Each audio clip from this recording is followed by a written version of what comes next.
गुरु प्यारी साध संगत जी, नमस्कार जी। आप सब कैसे हो?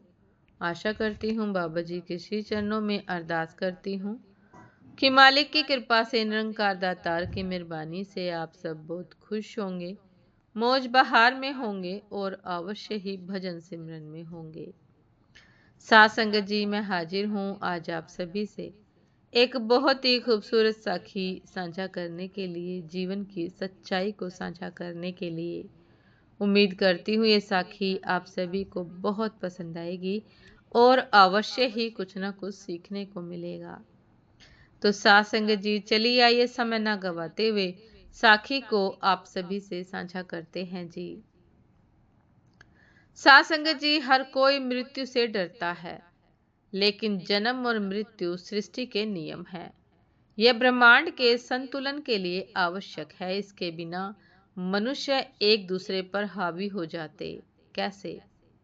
साथ संगत जी, आइए जानते हैं इस साखी के माध्यम से। साथ संगत जी, एक बार एक राजा एक संत के पास गया, जो राज्य के बाहर एक पेड़ के नीचे बैठे थे। राजा ने पूछा कि हे स्वामी, क्या कोई औषधि है जो अमरता दे सके? कृपया मुझे बताइए। संत ने कहा कि हे राजा, आपके सामने जो दो पर्वत हैं, उन्हें पार कीजिए। वहां एक झील मिलेगी, उसका पानी पीने से आप अमर हो जाएंगे। राजा ने पर्वत पार करके झील पाई। जैसे ही वह पानी को पीने के लिए झुके, उन्होंने किसी के करहने की आवाज सुनी। आवाज का पीछा करने पर उन्होंने एक बूढ़े और कमजोर व्यक्ति को दर्द में देखा। राजा ने कारण पूछा तो उस व्यक्ति ने कहा, मैंने इस झील का पानी पी लिया और अमर हो गया। अब मेरी उम्र 100 साल की हुई तो मेरे बेटे ने मुझे घर से निकाल दिया। जब मेरी उम्र 100 साल की हुई तो मेरे बेटे ने ही मुझे घर से निकाल दिया। मैं 50 साल से यहाँ पड़ा हूँ, बिना किसी देखभाल के। मेरा बेटा मर चुका है और मेरे पोते अब बूढ़े हो चुके हैं। मैंने खाना पीना बंद कर दिया है, फिर भी जीवित हूँ। राजा ने सोचा, बुढ़ापे के साथ अमरता का क्या फायदा? अगर मैं अमरता के साथ नौजवान रहूं, यौवन भी प्राप्त कर सकूं तो। राजा वापस संत के पास गए और समाधान पूछा। कृपया मुझे अमरता के साथ यौवन प्राप्त करने का उपाय बताइए। संत ने कहा, झील पार करने के बाद आपको एक और पर्वत मिलेगा, उसे पार करिए और एक पेड़ मिलेगा जिस पर पीले फल लगे होंगे। उन फलों में से एक खा लीजिए और आपको अमरता के साथ यौवन भी मिल जाएगा। राजा ने दूसरा पर्वत पार किया और एक पेड़ देखा जिस पर पीले फल लगे थे। जैसे ही उन्होंने फल तोड़ने के लिए हाथ आगे बढ़ाया, उन्हें तेज बहस और लड़ाई की आवाजें सुनाई दी। उन्होंने सोचा, इस सुनसान जगह में कौन झगड़ सकता है? राजा ने 4 जवान आदमियों को ऊंची आवाज में झगड़ते देखा। राजा ने पूछा, तुम लोग यहाँ क्यों झगड़ रहे हो?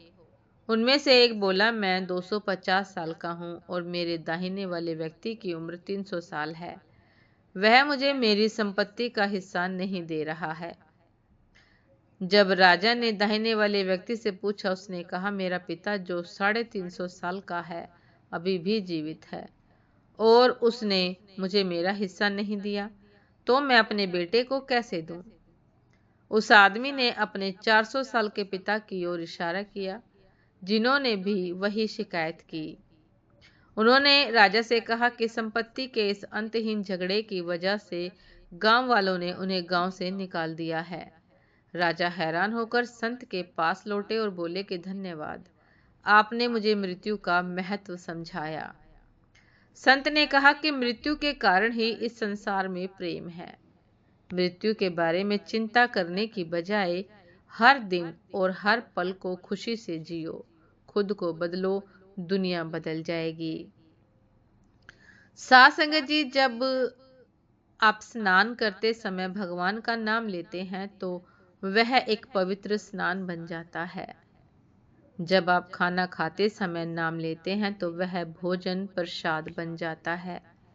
जब आप चलते समय नाम लेते हैं तो वह एक तीर्थ यात्रा बन जाती है। जब आप खाना पकाते समय नाम लेते हैं तो वह भोजन दिव्य बन जाता है।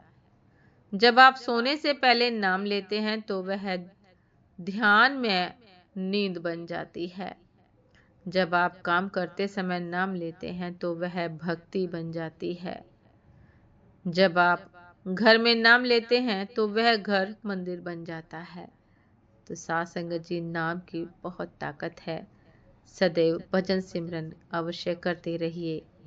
और साध संगत जी, मृत्यु से क्या डरना, मृत्यु तो नए जीवन का आगमन है। इसलिए साध संगत जी, दुनिया से जाना भी आवश्यक है। नहीं तो इसी प्रकार के झगड़ों में और इसी प्रकार के दुख में हम सब यूं ही अंतहीन जीवन जीने पर विवश होंगे। इसीलिए मृत्यु भी आवश्यक है।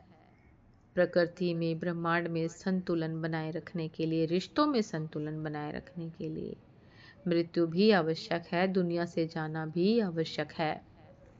साध संगत जी, ये थी आज की एक बहुत ही खूबसूरत साखी। उम्मीद करती हूँ ये साखी आप सभी को बहुत पसंद आई होगी।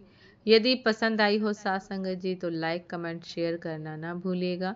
चैनल पर जो भी नए हैं कृपा करके सब्सक्राइब कर लीजिएगा ताकि चैनल पर मिलने वाली सभी शब्द साखियों के अपडेट आप सभी को समय पर मिलते रहे।